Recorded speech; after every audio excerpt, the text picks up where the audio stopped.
ലോകത്തിലെ ഏറ്റവും വായു മലിനീകരണം കൂടിയ രാജ്യങ്ങളുടെയും നഗരങ്ങളുടെയും ലിസ്റ്റ് പുറത്തു വന്നിട്ടുണ്ട്. സ്വിറ്റ്സർലൻഡ് ബേസ്ഡ് ആയിട്ടുള്ള IQ എയർ എന്ന് പറഞ്ഞ സ്ഥാപനമാണ് ഈ ലിസ്റ്റ് പുറത്തുവിടുന്നത്. അതിന് എയർ ക്വാളിറ്റി ഇൻഡെക്സ് എന്നാണ് പറയുന്നത്. ലോകത്തിലെ ഏറ്റവും വായു മലിനീകരണം കൂടിയ മൂന്നാമത്തെ രാജ്യമായിരുന്നു കഴിഞ്ഞ വർഷം ഇന്ത്യ. പക്ഷെ ഇപ്പൊ നമ്മളൊരു ഇമ്പ്രൂവ്മെന്റ് ഉണ്ടാക്കിയിട്ട് നമ്മൾ 5ാം സ്ഥാനത്തേക്ക് പോയി.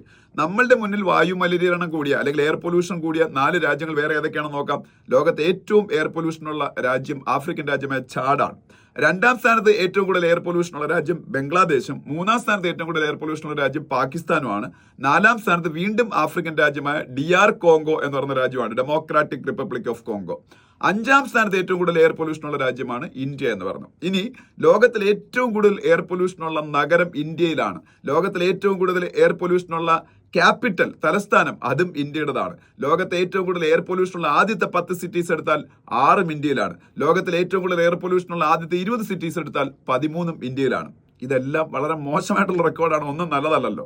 അപ്പൊ ലോകത്തിലെ ഏറ്റവും എയർ പൊല്യൂഷൻ കൂടിയ നഗരം ഇന്ത്യയിലെ മേഘാലയ ആസാം ബോർഡറിലുള്ള ബൈർനിഹത്ത് എന്ന് പറയുന്ന നഗരമാണെന്നാണ് ഈ പറഞ്ഞ IQ എയറിന്റെ കണ്ടെത്തൽ. 2ാമത് ലോകത്തിലെ ഏറ്റവും പൊല്യൂഷൻ കൂടിയ ക്യാപിറ്റൽ സിറ്റി എന്ന് പറയുന്നത് ഇന്ത്യയുടെ ക്യാപിറ്റൽ സിറ്റിയായ ഡൽഹിയാണ്.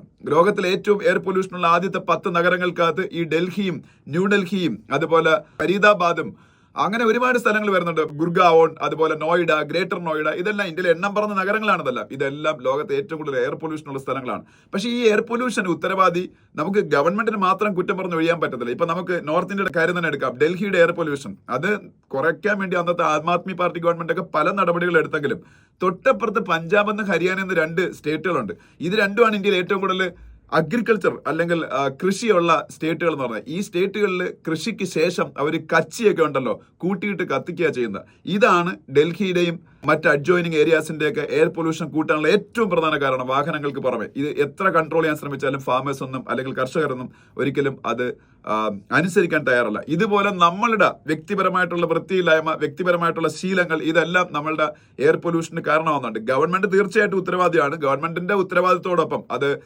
കേന്ദ്ര ഗവൺമെന്റ് ആണെങ്കിലും സംസ്ഥാന ഗവൺമെന്റ് ആണെങ്കിലും അല്ലെങ്കിൽ ലോക്കൽ ലെവലിലുള്ള കോർപ്പറേഷൻ അല്ലെങ്കിൽ പഞ്ചായത്തുകൾ, മുനിസിപ്പാലിറ്റികളൊക്കെ ആണെങ്കിലും അവരെല്ലാം ഉത്തരവാദിയാണ്. പക്ഷെ അതിനപ്പുറം വ്യക്തിപരമായിട്ട് നമ്മൾ ഓരോരുത്തരും ഉത്തരവാദിയാണ്. നമ്മളുടെ വീട്ടിന്റെ അയൽപക്കത്ത് കൊണ്ട് പ്ലാസ്റ്റിക് കൂട്ടിയിട്ട് കത്തിച്ച് അടുത്തുള്ളവനൊരു ശ്വാസം മുട്ടൽ ഉണ്ടാക്കാനാണ് നമ്മൾ പലരും ശ്രമിക്കുന്നത്. നമ്മളുടെ ഗ്രാമീണ മേഖലയിലൊക്കെ നേരിട്ട് കണ്ടിട്ടുള്ളതാണ്. ഞാനൊരു ഗ്രാമത്തിൽ ജനിച്ചു വളർന്ന ആളാണ്. അപ്പൊ നമ്മളുടെ വ്യക്തിപരമായിട്ടുള്ള ശീലങ്ങളും ഈ ഒരു വലിയ വിനാശത്തിന് കാരണമാകുന്നുണ്ട്. ഒരിക്കലും നല്ല രീതിയിലുള്ള ഒരു പോക്കല്ല നമ്മളുടെ ഈ ഒരു പോക്കെന്ന് പറഞ്ഞാൽ. ലോകത്തിലെ ഏറ്റവും പൊല്യൂഷൻ കൂടിയ ആദ്യത്തെ 10 നഗരങ്ങളിൽ 6 ഇന്ത്യയിൽ എന്ന് പറയുമ്പോൾ, ലോകത്തിലെ ഏറ്റവും പൊല്യൂഷൻ കൂടിയ നഗരം ഇന്ത്യയിൽ എന്ന് പറയുമ്പോൾ, ലോകത്തിലെ ഏറ്റവും പൊല്യൂഷൻ കൂടിയ ക്യാപിറ്റൽ സിറ്റി ഇന്ത്യയിൽ എന്ന് പറയുമ്പോൾ, നമ്മൾ ഇന്ത്യക്കാരെന്നുള്ള രീതിയിൽ നമ്മൾ ഓരോരുത്തരും നാണിച്ച് തല താഴ്ത്തണം.